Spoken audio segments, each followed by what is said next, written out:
महापालिका सार्वत्रिक निवडणुकीसाठी प्रभाग रचना प्रक्रिया सध्या अंतिम टप्प्यात आली असून त्यानंतर आता राजकीय हालचालींना मात्र गती मिळू लागली आहे। जिल्हा पातळीवर महायुती एकत्र लढणार असल्याची घोषणा झाली असली तरी इचलकरंजीच्या राजकारणात मात्र भाजपच्या स्वबळाच्या भूमिकेमुळे नवा ट्विस्ट आलाय।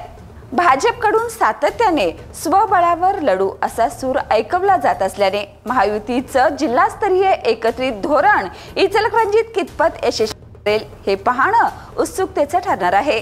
भाजपमध्ये सध्या दोन प्रभावी गट आवाडे आणि हळवणकर सध्या सक्रिय आहेत, त्यामुळे जागा वाटप हीच भाजपसाठी डोकेदुखी ठरू शकते। जर भाजप स्वतंत्र लढण्याचा निर्णय घेतला तर महायुतीत बेबनाव निश्चित आहे। दुसरीकडे महाविकास आघाडी मात्र महायुतीच्या हालचालीवर नजर ठेवून आहे।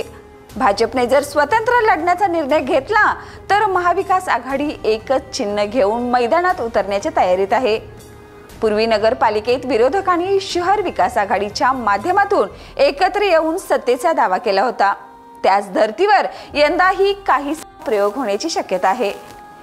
इचलकरंजीमध्ये महायुती विरुद्ध महाविकास आघाडी असं स्पष्ट चित्र तयार होत असलं तरी भाजपची भूमिका हेच आगामी निवडणुकीचं प्रमुख समीकरण ठरणार आहे।